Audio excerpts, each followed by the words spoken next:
और किस तरह से दिया बनाने वाले लोग इस दीपोत्सव को सेलिब्रेट करते हैं, किस तरह से दिए का निर्माण करते हैं और आखिर उन दियों का क्या प्रयोग होता है, तो समझने की सबसे पहले हम कोशिश करते हैं। क्या नाम है आपका? लक्ष्मीकांत प्रजापति। प्रजापति जी, सबसे पहले तो बधाई इस बार के दीपोत्सव को लेकर। इस बार भी उत्सव को लेकर हम लोग बधाई दे रहे हैं कि मतलब मोदी सरकार को कि हम लोग को फिर दिया बनाने का फिर से अगले साल फिर मिले। अच्छा, हर बार जो है दिया बनाने के लिए। अच्छा, एक बार जो है वैसे तो दीपावली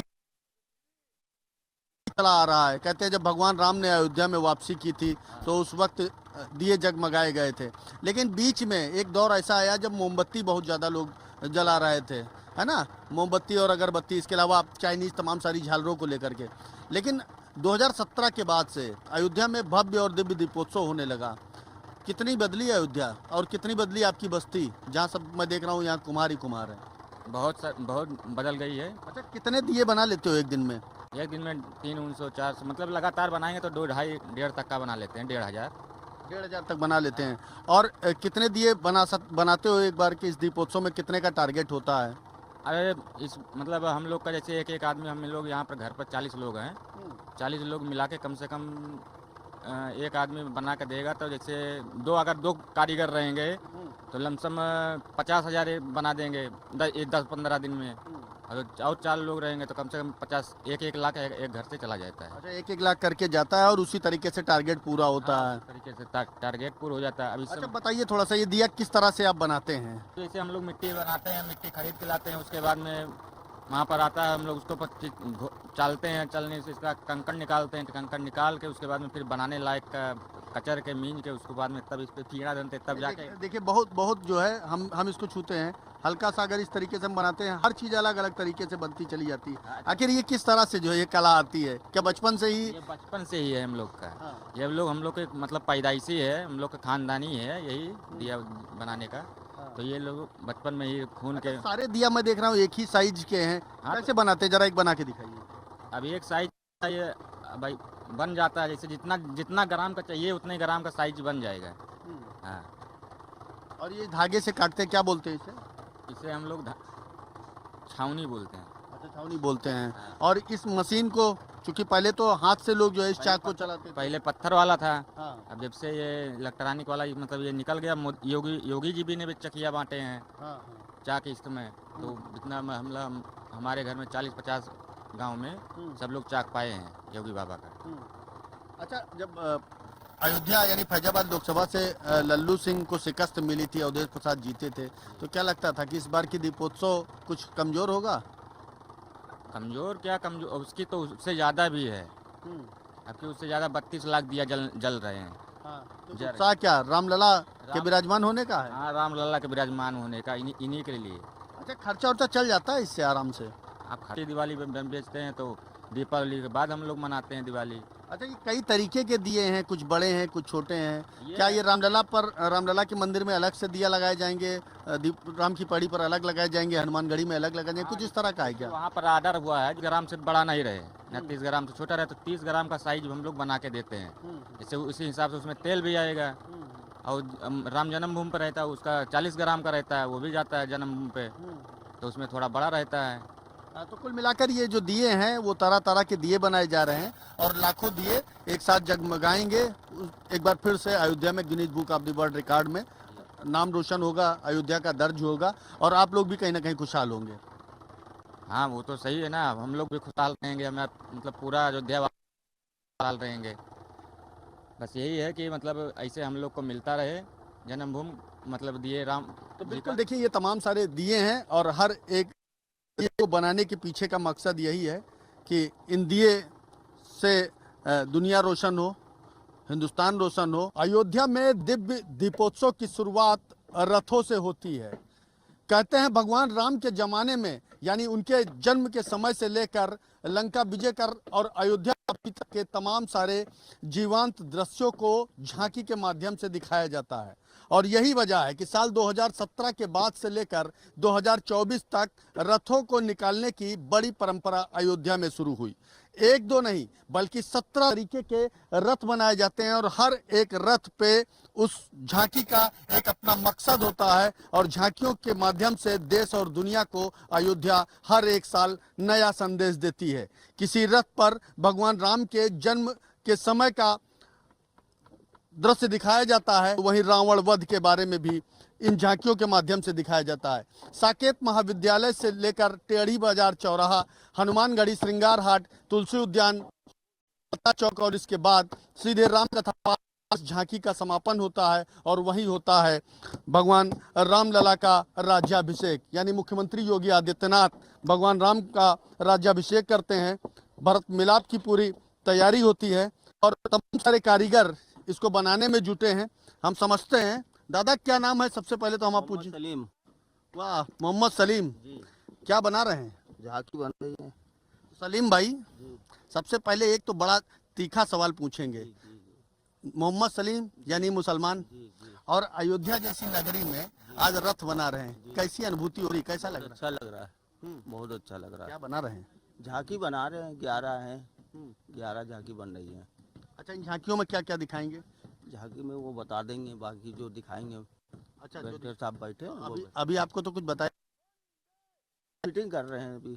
अच्छा, फिटिंग कर। हाँ, अभी फिटिंग हो रही है। अच्छा, एक देखिए चर्चा होती थी कि अयोध्या में हिंदू मुसलमान तमाम सारे बवाल होते ये सब थे। नहीं, ये सब कुछ नहीं है। हाँ। भेदभाव कुछ नहीं है। कोई भेदभाव नहीं। कोई भेदभाव पहले लोग खड़ाऊ बनाते थे, माला बनाते थे, फूल बनाते थे, अभी भी बनाते हैं। लेकिन वो ऐसा क्या हुआ, तमाम सारे राजनेता इसी अयोध्या के नाम पर लड़ाए थे। अरे ये राजनीति वाली बातें होती है। राजनीति से पब्लिक को कुछ नहीं मालूम है। हाँ। पब्लिक से नहीं मतलब, राजनीति है ये सब। हाँ। ऊंचा नीचा करना और कुछ नहीं। हम लोग को कोई भेदभाव नहीं। अच्छा, आप मानते हैं कि जो ये झांकियां इसका मकसद लोग समझते हैं? हाँ, समझते का ही नहीं है भाई। अपने अपने धर्म है, अपने अपने धर्म की चीजें निकालता है, उससे कोई आपकी थोड़ी लगती है। सलीम भाई, जरा डायरेक्टर साहब से अपने मिलवाइए, आइए। अरे कहाँ है भाई डायरेक्टर साहब?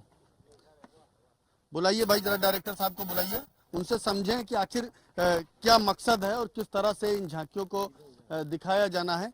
बुलाइए भाई, जरा डायरेक्टर साहब को बुलाइए और समझते हैं। चूंकि भगवान राम के जन्म समय में, जैसा कि अभी मैंने बताया कि भगवान राम ने माँ कौशल्या को बालकाल में ही विराट स्वरूप दिखाया था, उस वक्त की भी झांकी को दिखाया जाना है।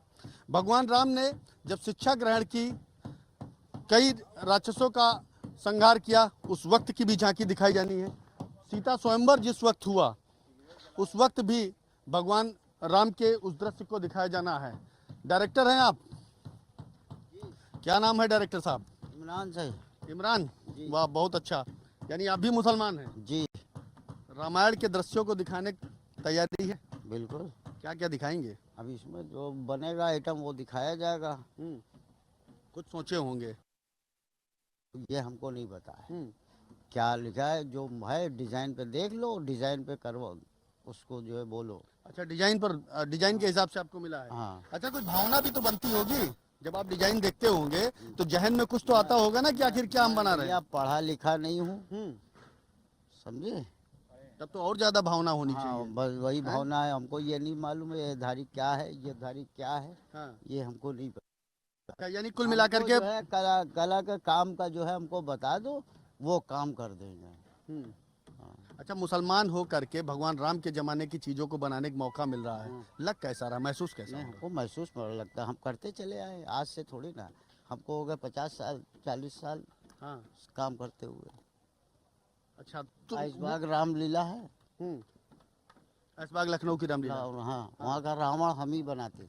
लगता भी होगा ना कि हम भगवान राम के जमाने कुछ बना रहे हैं, रावण के बारे में बता रहे हैं, तो रावण और राम के बीच में भैया ये हमको धार्मिक काम हमको नहीं पता है। हमको ये पता ये काम हमको करना है। ये गाड़ी जो है तैयार होनी है, 30 को जाना है। अच्छा, कितनी गाड़ियां बना रहे हैं? ये हम 11 गाड़ियां बना रहे हैं। हाँ। तो पहली गाड़ी कौन सी होगी इसमें? अब ये हमको पता ही नहीं पहली कौन सी है, तो दूसरी। इसका संचालन कौन कर रहा है? पर्यटन विभाग, सूचना विभाग? सूचना विभाग। अच्छा, सूचना विभाग कर रहा हाँ, है। और पर्यटन विभाग के आगे वाली। उत्साह कितना है? सफल होने की उम्मीद कितनी है? सफल 30 तारीख तक सब पूरा कर ले जाएंगे? सब पूरा। का जो दिया होगा उसके चिराग से कहीं ना कहीं देश और दुनिया एक बार फिर रोशन होती दिखाई देगी। तो क्या कुछ तैयारी है और किस तरह का उत्साह है, खासकर अयोध्या की आवाम के साथ साथ अयोध्या के साधु संतों में? समझने की कोशिश करते हैं। अयोध्या के संत महात्मा और महंत हमारे साथ मौजूद हैं। सबसे पहले आपसे सवाल, महाराज जी, किस तरह का नज़ारा इस बार फिर से अयोध्या को देखने को मिलेगा? कहते हैं एक तरफ त्रेता काल में भगवान राम ने अयोध्या में वापसी की थी, अयोध्या जगमग हुई थी। इस बार रामलला सैकड़ों वर्षों के बाद अपने मंदिर में स्थापित हुए हैं। किस तरह की अनुभूति? अलौकिक है और अनंत ही अनंत जो है मन को प्रफुल्लित कर देने वाला है। ऐतिहासिक ने सजाया है, सभा है, अकल्पनीय, अविस्मरणीय, ऐसा कोई कल्पना नहीं कर सकता था। वही त्रेताकालीन अयोध्या को कलयुग में भी संघर्षों के बाद अयोध्या को सजाया है, सवारा है, सर्वांगीण विकास की गई है। और यह दीप उत्सव जो है, दीपोत्सव जो है, दीपो ज्योति पर ब्रह्म, दीपो ज्योति जनार्दन, दीपो ज्योति हर में पापम, दीप ज्योति नमोस्तुते। बहुत शानदार तरीके से आपने अपनी बात को रखा। दीप ज्योति को नमस्तुति भी करते हैं। एक सवाल सबसे बड़ा इस जहन में, क्योंकि जब भाजपा की सरकार उत्तर प्रदेश में बनी थी, यानी सूबे में बनी थी, मुख्यमंत्री योगी आदित्यनाथ ने ऐलान किया था, और ना कि ऐलान किया, उन्होंने दुनिया को दिखाया कि अयोध्या विश्व पटल पर स्थापित हो रही है। लेकिन लोकसभा के चुनाव के बाद कहीं ना कहीं शिकस्त मिली अयोध्या को, फैजाबाद लोकसभा को, लल्लू सिंह को हार मिली। क्या उसका असर इस बार कुछ दिखाई दे रहा है, या राम मंदिर के आगे सब कुछ सारे बेसर असरदार रहेंगे? अयोध्या अपराजय है, अयोध्या को कोई पराजय कर ही नहीं सकता है, अयोध्या को कोई जीत नहीं सकता, उसी का नाम अयोध्या है। अयोध्या से कोई योद्धा लड़ करके अयोध्या को जीतने का किसी में सामर्थ्य नहीं है, त्रिलोक में भी सामर्थ्य नहीं है। उस अयोध्या के पावन प्राणी क्या जीत सकता है? अयोध्या अप्रतिम अयोध्या है, इसके तुलना कहीं नहीं की जा सकती है। अयोध्या च परब्रह्म सरयू सगुण पुमान तन निवासी जगन्नाथ सत्यम सत्यम बदाम्यहम। अयोध्या साक्षात परब्रह्म परमात्मा ही अयोध्या के रूप में है। परमात्मा को कौन जीत सकता है? निश्चित रूप से राष्ट्र के मंगल के लिए भगवान राम रमन्ते योगिनो नन्ते सत्यानंदे चिदात्मनि एते राम पदनासो परब्रह्मा विधीयते, जो संपूर्ण राष्ट्र का मंगल करते हैं। सनातन धर्म ही ऐसा है जो उद्घोष करता है, वसुधैव कुटुंबम की बात करता है, सर्वे भवन्तु सुखिनः की बात करता है उसे, और विश्व का उद्घोष करता है, विश्व का कल्याण हो, यह उद्घोष है तो सिर्फ सनातन धर्म है। डंके के चोट पर माननीय यशस्वी मुख्यमंत्री जी ने जो संकल्प लिया था उसको साकार करके दिखाया है। पूरे विश्व का जो है नजर अयोध्या के लिए है, और पूरे विश्व से लोग अयोध्या आने लगे हैं, और कई राष्ट्र से लोग अयोध्या आ रहे हैं दीपोत्सव का दर्शन करने के लिए, क्योंकि यह दीपोत्सव जो है ऐतिहासिक दीपोत्सव होगा। 500 खूनी संघर्षों के बाद भगवान टेंट से अपने ठाठ में विराजमान हो चुके हैं। यह दीपोत्सव यानी टाट से ठाठ की तरफ भगवान रामलला पहुंच चुके हैं, और शायद यही वजह है चेहरे पर मुस्कान लाने की।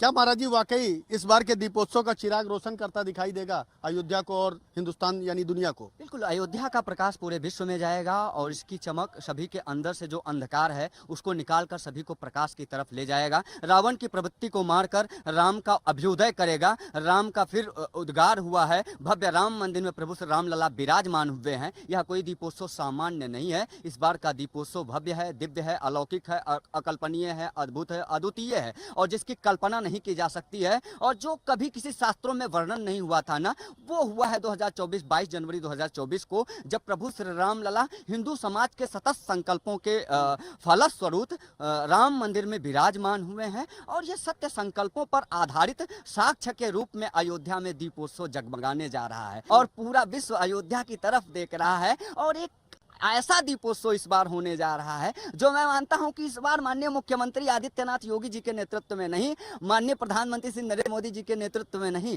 बल्कि श्री रामलला के पावन प्रांगण में विराजमान श्री रामलला के नेतृत्व में, श्री राम जन्मभूमि के नेतृत्व में न सिर्फ अयोध्या बल्कि पूरा भारत भव्य दीपोत्सव 2024 मनाने जा रहा है। मैं तो पूरे देशवासियों को सर्वप्रथम अग्रिम बधाई देता हूँ। अयोध्या से आपके न्यूज चैनल के माध्यम से पूरे देशवासियों को दीपोत्सव की बहुत बहुत बधाई, बहुत बहुत महाराज जी कुछ गुनगुना दीजिए, क्योंकि इतना उत्साह में आपने बात की ना, मुझे लगता है कि दीपावली की जो गूंज होती है, अयोध्या की जो खुशियां होती हैं, कहीं ना कहीं अपने आप को रोक नहीं पा रहा हूँ, सुनने के लिए बेताब हूँ। कुछ सुनाइए, 4 लाइन। पहले तो मैं पूरे देशवासियों से चाहूंगा कि वो अपने घर में और ज्यादा से ज्यादा अयोध्या से जुड़े, अपने घर में प्रभु रामलला के नाम पर, कार सेवकों शहीदों के नाम पर एक दीपक जलाएं, और सजा दो घर को गुलशन सा। नहीं, मेरे सरकार आए हैं। सजा दो घर को गुलशन सा, मेरे सरकार आए हैं, सजा दो घर को गुलशन सा, मेरे सरकार आए हैं, मेरे सरकार आए हैं, मेरे सरकार आए हैं, सजा दो घर को गुलशन सा, मेरे सरकार आए। एक लाइन हम कहेंगे, लगे कुटिया भी दुल्हन सी, मेरे सरकार आए हैं। और दरअसल वो मैं इसलिए कह रहा हूं कि ये जो राम की पैड़ी है, ये 2017 से पहले जीर्ण शीर्ण अवस्था में थी और आज वाकई इस कुटिया को दुल्हन की तरीके से सजाया गया है। सहयोगी रजा से जरूर कहेंगे कि सबसे पहले राम की पैड़ी का हमारे दर्शकों को नज़ारा दिखाएं, क्योंकि राम की पैड़ी ये वह अद्भुत जगह है, अप्रतिम जगह है, जिस जगह पे ना कि सिर्फ 1-2 बल्कि 2017 से लेकर 24 तक हर एक बार अपना रिकॉर्ड तोड़ने का सौभाग्य हासिल हुआ है। और शायद हर एक अयोध्या वासी इस बात को लेकर बेहद ही गौरवान्वित अपने आप को महसूस करता है। राम की पैड़ी पे पीछे का जो हिस्सा है, इसकी बात हम करेंगे कि सबसे जो लेजर शो का पूरा सिस्टम है, इलेक्ट्रॉनिक सिस्टम है, इसे लगाया जा चुका है और इस लेजर शो के माध्यम से भगवान राम के जीवन काल की तमाम सारी झांकियों को, दृश्यों को राम की पैड़ी पर मौजूद लोगों को न कि सिर्फ दीपोत्सव के दिन बल्कि हर एक दिन दिखाया जाता है। यहाँ पर पहुँचने वाले पर्यटकों को दिखाया जाता है कि आखिर भगवान राम के जीवन काल में क्या कुछ खास था। रामचरितमानस की हर एक चौपाई का वर्णन किया जाता है, वाल्मीकि रामायण की हर एक चौपाई का वर्णन किया जाता है और बताया जाता है कि आखिर पहले यानी त्रेता काल में अयोध्या का नज़ारा कैसा था। दीपोत्सव को लेकर इस चलचित्र यानी लेजर शो को और भी शानदार रूप देने का कार्य किया जा रहा है। राम मनोहर लोहिया अवध विश्वविद्यालय के वॉलंटियरों द्वारा करीब 28 लाख दीपक जगमगाए जाएंगे इस राम की पैड़ी पर और हर एक रो में यानी राम की पैड़ी पर ये तमाम सारी रो को बनाने का कार्य किया जा रहा है। इन रो के अंदर श्रृंखलाबद्ध तरह से वॉलंटियरों की उपस्थिति में दीप जगमगाए जाएंगे और उसी दिन फिर से अयोध्या अपना कीर्तिमान स्थापित करते हुए Guinness of the world record में अपना नाम साल 2024 यानी 30 अक्टूबर को भी अपना नाम दर्ज कराएगी। सहयोगी रजा के साथ राघवेंद्र शुक्ला, न्यूज़ 1 इंडिया, अयोध्या।